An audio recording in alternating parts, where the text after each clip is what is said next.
So guys हम start करते हैं अपना सैंपल पेपर। जो कि आपको दिख रहा है सेक्शन ए क्वेश्चंस हम स्टार्ट कर रहे हैं एमसीक्यू वाले। देखिए, what is the greatest possible speed at which a girl can walk 95 metre and 171 metre in exact number of minutes. देखिए, अगर ग्रेटेस्ट पॉसिबल स्पीड बोली है तो आपको बेसिकली इसमें क्या निकालना बच्चों, एचसीएफ। ठीक है, अगर हम इन दोनों का एचसीएफ निकालें तो 95 को मैं क्या लिख सकता हूं, 5 मल्टीप्लाई बाय 19, और 171 को मैं क्या लिख सकता हूं बच्चों, 3 मल्टीप्लाई बाय 3 मल्टीप्लाई बाय 19। तो यहां से इन दोनों का एचसीएफ अगर आप देखो तो एचसीएफ क्या आ जाएगा, 19।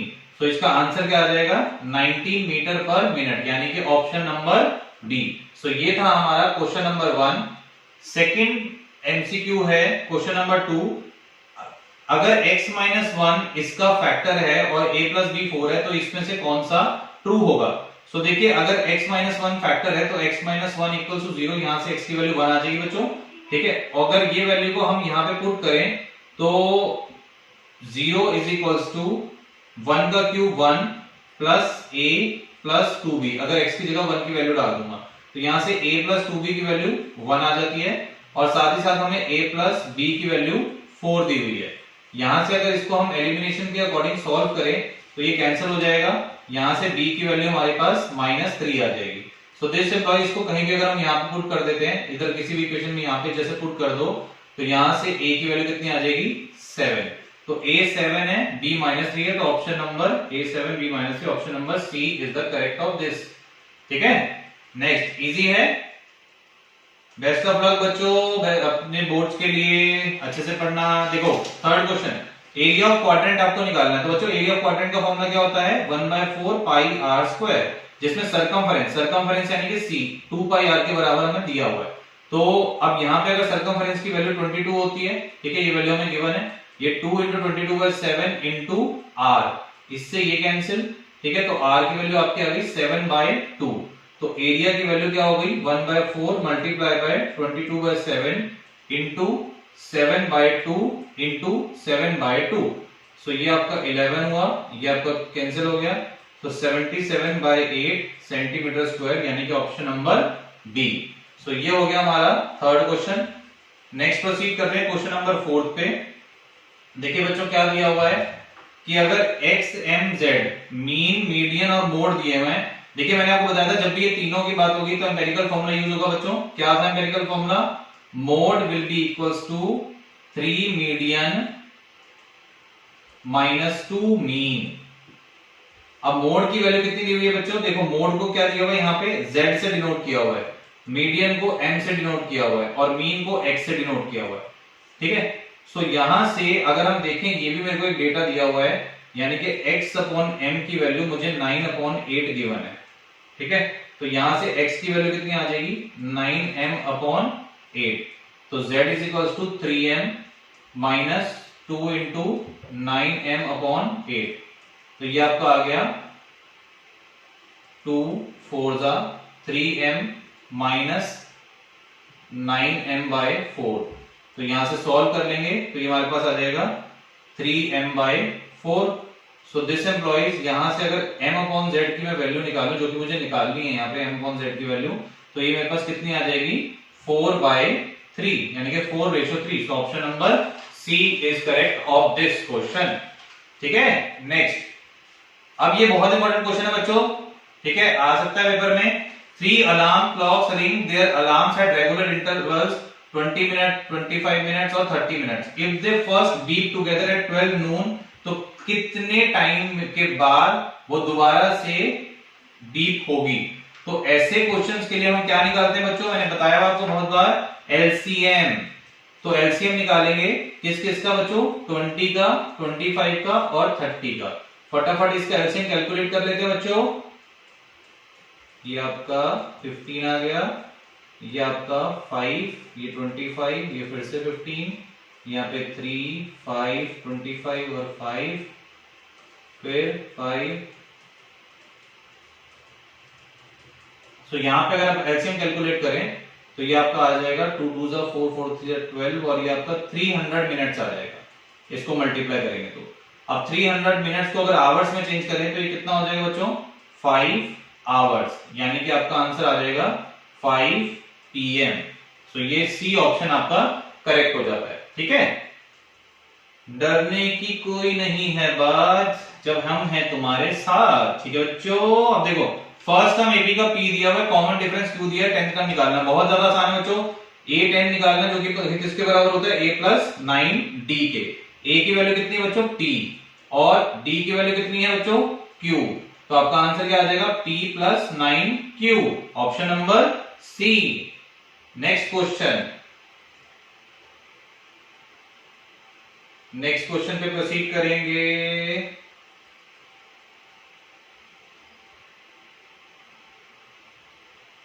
हाँ, अब ये हमारे पास आ गया नेक्स्ट क्वेश्चन नंबर 7।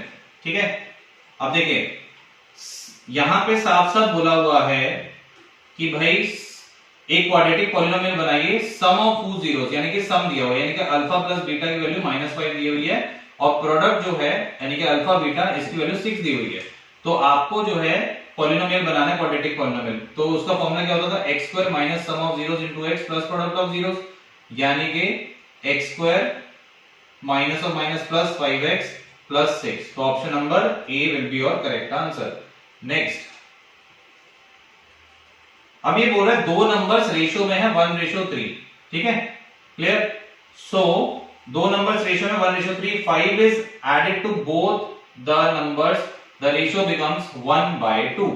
ठीक है, तो लेट द, अब देखो ये नंबर को मैं बोल देता हूं, 1 का हो गया 1x और 3 का हो गया 3x। तो यानी कि एक तरीके से ये बोल रहा है x/3x, ये हमारा नंबर हो गया। इसमें अगर अब वो कह रहा है कि अगर मैं 5 ऐड कर दूं दोनों में, इधर भी और इधर भी, तो मेरा जो आंसर है वो कितना हो जाता है, 1/2। अब इसको अगर सॉल्व करें तो 2x plus 10 will be equal to 3x plus 5 आ जाएगा। ठीक है, अब यहां से अगर सॉल्व करो तो x की वैल्यू कितनी आ जाएगी, 5। ठीक है, तो एक तो था 1x, तो ये 5 हुआ, एक तो था 3x, तो 3 into 5 ये 15 हो गया। तो आंसर इज 5 and 15। तो option number B will be your correct answer.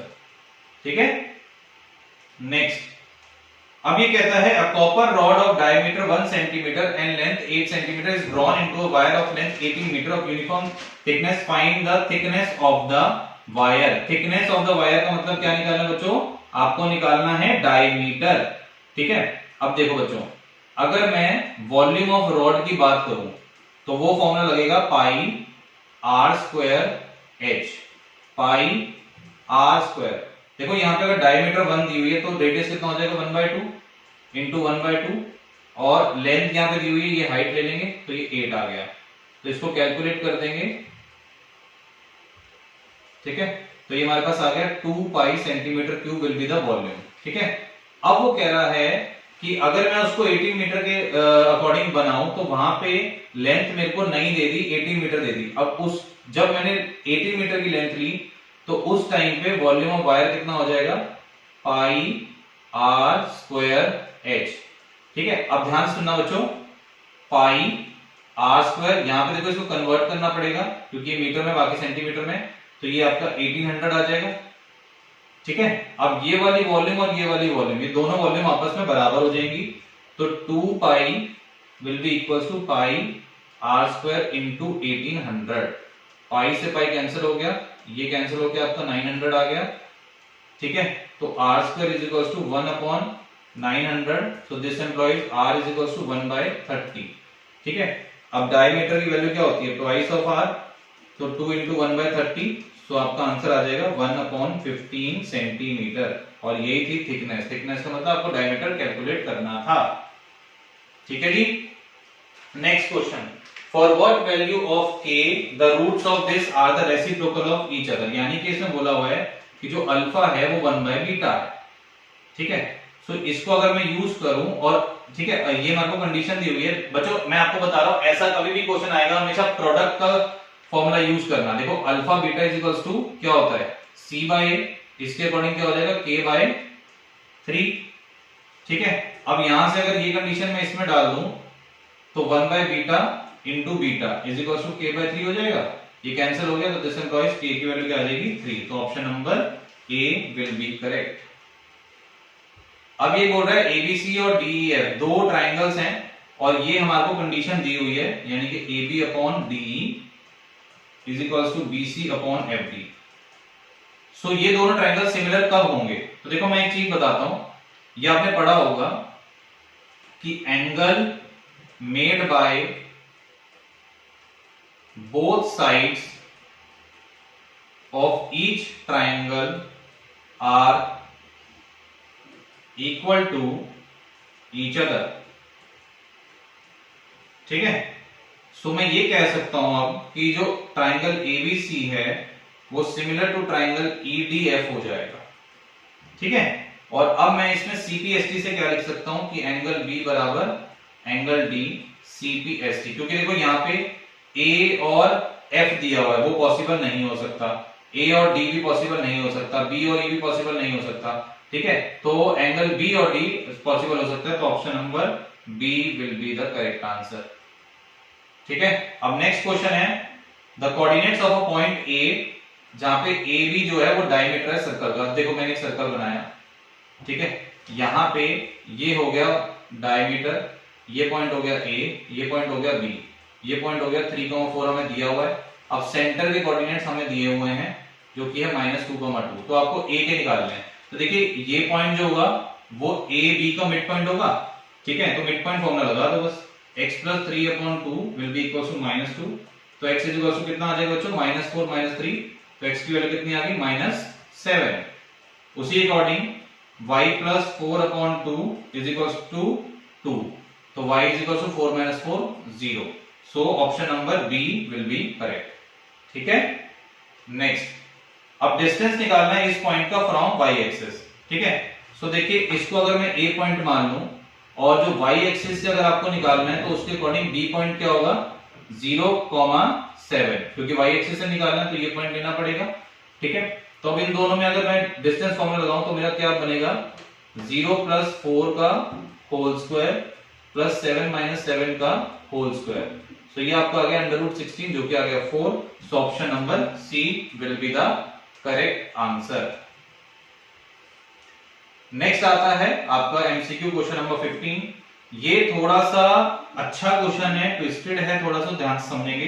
देखो क्या बोल रहा है, the base BC of an equilateral triangle lies on the y axis. देखो मैंने ये एक्सिस बनाई, ठीक है, अब जो बेस BC है वो y एक्सिस पे लाई कर रहा है। मान लो यहां मैंने B बना दिया, यहां मैंने C बना दिया। ठीक है, ये आपका एक इक्विलेटरल ट्रायंगल बन गया। ठीक, अब इस पॉइंट को हमने नाम दे देना है यहाँ पे। अच्छा, जो जो दिया हुआ वो लिख देते हैं। देखो C के कोऑर्डिनेट्स कितने दिए हैं 0, -3। If origin is the mid point of the base, ये जो ओरिजिन बोला हुआ था मिड पॉइंट है। ठीक है, ये BC का मिड पॉइंट है, तो what are the coordinates of point A and B। यहाँ पे A पॉइंट बनाना है, इसके कोऑर्डिनेट्स आपको बताने हैं। सो इसके कोऑर्डिनेट्स में x, 0 ले रहा हूं फिलहाल। अब देखो मैं क्या करूंगा, ध्यान से सुनना। अगर यहां पे देखा जाए तो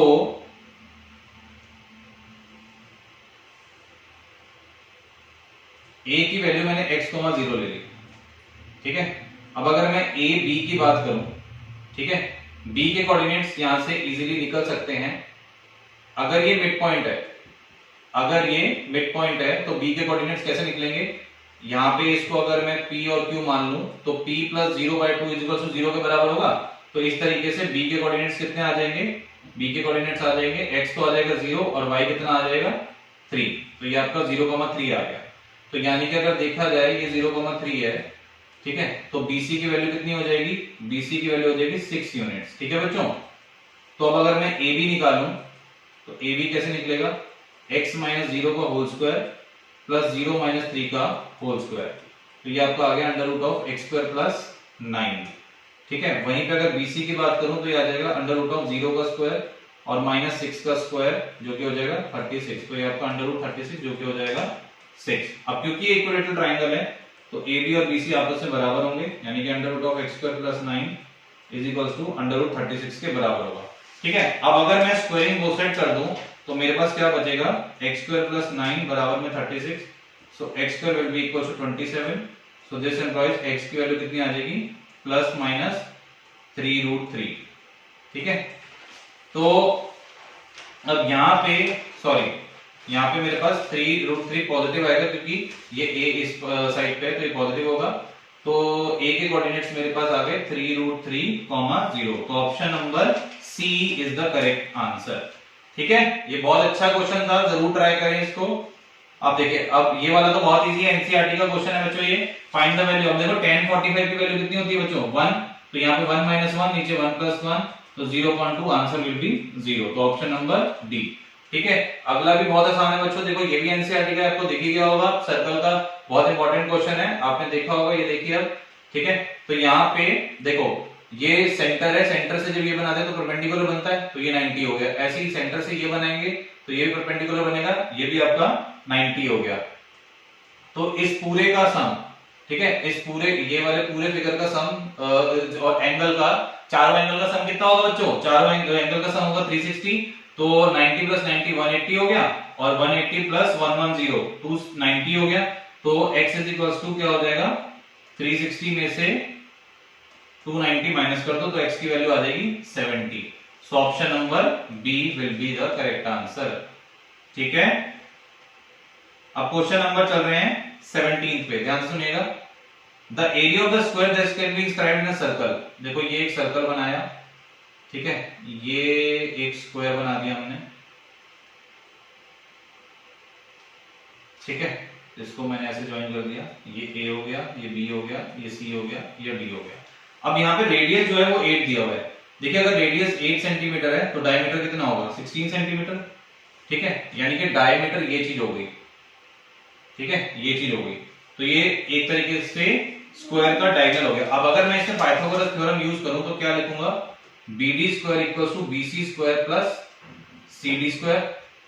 अब BD² जो है वो कितना है, 16, तो 16 का स्क्वायर, और क्योंकि ये स्क्वायर है तो ये दोनों साइड इक्वल होंगी, तो मैं इसकी जगह क्या लिख सकता हूं, ट्वाइस ऑफ BC²। ठीक है, यहां तक क्लियर हुआ। तो अब ये 16 × 16 और ये 2 नीचे आ गया, = BC²। So this implies BC² will be = 2 8 × 16 16 8 = 128 centimetre square आ जाएगा। तो हमें तो निकालना था एरिया ऑफ स्क्वायर, जो कि होता है साइड स्क्वायर के बराबर, यानी कि BC² के बराबर, तो जो कि हमारा 128 आ चुका है, तो ये हमारा आंसर बी ऑप्शन हो जाएगा। ठीक है जी, तो एमसीक्यूज फिनिश होने वाले हैं, मजा आने वाला है। अब वॉल्यूम ऑफ 2 स्फीयर्स, 2 स्फीयर्स की वॉल्यूम दी हुई है बच्चों, यानी कि volume of sphere 1 upon volume of sphere 2, ये मेरे को 64/27 दिया हुआ बच्चों। ठीक है, तो अगर मैं इसमें फॉर्मूला लगाऊं, 4/3 पाई r1³ अपॉन 4/3 पाई r2³ = 64/27, ये मेरे को दिया है। तो ये पूरा कैंसिल हो जाएगा, तो यहां से मेरे पास क्या बचेगा बच्चों, r1 अपॉन r2³ = 64/27, जिसका मतलब ये होता है कि भाई r1/r2 विल बी = 4/3 आ गया। अब मुझे ratio of their surface area निकालना है, यानी कि 4 पाई r1² अपॉन 4 पाई r2², इसकी वैल्यू निकालनी है। ये दोनों कैंसिल हो गए, तो r1 अपॉन r2 का होल स्क्वायर बचा मेरे पास, जो कि हो जाएगा इसका स्क्वायर, तो ये कितना हो जाएगा 16/9। तो ऑप्शन नंबर डी 16:9 ये आपका आंसर आ जाएगा। अब ये हमारे पास आ गया है असर्शन रीजनिंग, जो कि क्वेश्चन नंबर 1920 होने वाला है। तो देखिए क्या लिखा हुआ है कि if the sum of the first n terms of an AP is this, then its nth term is this। ठीक है, अब ये कह रहा है, ये तो असर्शन हो गया। अब ये कह रहा है, इसका रीजन ये है कि अगर Sn ये हमारे को दिया हुआ है और An का फॉर्मूला ये है, तो क्या ये ट्रू होगा। हम इसको सॉल्व करके देखते हैं बच्चों। देखिए Anth का फॉर्मूला है Sn - Sn - 1। ठीक है, अब अगर मैं Anth निकालना चाहूं, सम की वैल्यू कितनी दी हुई है, देखो ये 3n² - 4n, ये मैंने माइनस कराया। अब वो कह रहा है आप n की जगह n - 1 डाल दो, तो यहां पे भी n - 1 और इधर भी n - 1, तो 3n - 1 का होल स्क्वायर -4 × n - 1। ठीक है, सो ये मेरा आंसर क्या आएगा, 3n² - का 4n minus a² - 2ab plus b² minus का 4n प्लस 4 ब्रैकेट क्लोज। ठीक है, अभी मेरे पास क्या आ जाएगा, 3n² माइनस का 4n minus 3n² plus 6n minus 3, और ये माइनस माइनस प्लस का 4n माइनस 4। अब देखिए ये और ये तो कैंसिल हो गया, ये और ये भी कैंसिल हो गया। सो हमारे पास आंसर में क्या आ रहा है 6n-7। और देखिए क्या दिया हुआ था, दिया हुआ था ना 6n-7 दिया हुआ था। तो यानी कि ये देख सकते हैं हम यहाँ पे देखो दिया हुआ 6n-7। तो यानी कि इसका आंसर क्या हो जाएगा, इसका आंसर हो जाएगा ए ऑप्शन, कि ए और रीजन दोनों करेक्ट हैं और वो उसकी करेक्ट एक्सप्लेनेशन दी हुई है। सो लास्ट असेशन रीजनिंग, इसके बाद एमसीक्यू हमारे फिनिश हो जाते हैं। ठीक है, अब देखो इसमें क्या बोला हुआ है कि the ordinate of a point A on y axis is 5। ठीक है, तो यानी कि अगर मैं ए के पॉइंट्स की बात करूं तो ये 0,5 हो जाएगा ए के पॉइंट्स। बी के कोऑर्डिनेट्स ये दिए हुए हैं, तो कह रहा है कि length of A B is 5 units आएगा, तो निकाल के देख लेते हैं। तो ए बी की वैल्यू क्या होगी, अंडर रूट ऑफ 0 + 3 यानी कि 3 का स्क्वायर 9, इस तरीके से 5 + 5 - 1 4, 4 का स्क्वायर 16, तो under root 25 that will be equal to 5, यानी कि ये तो ट्रू है। अब आगे ये बात हो रही है कि पॉइंट ए जो है it lies on the perpendicular bisector. देखो जो ए पॉइंट है 2,7 वो पी और क्यू के परपेंडिकुलर बाइसेक्टर पे लाई करता है, पी एंड क्यू के परपेंडिकुलर बाइसेक्टर पे लाई करता है, यानी कि जितना एपी होगा उतना ही एक्यू होना चाहिए।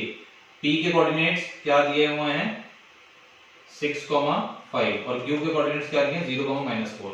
तो इनको ध्यान में रखते हुए अगर मैं एपी निकालूं, अगर मैं एपी कैलकुलेट करूं तो क्या आ जाएगा अंडर रूट ऑफ 6 - 2 का होल स्क्वायर, तो that will be equal to 4 का स्क्वायर, 5 - 7 का होल स्क्वायर यानी कि -2 का स्क्वायर, तो ये आपका आ जाएगा 16 + 4 यानी कि अंडर रूट 20।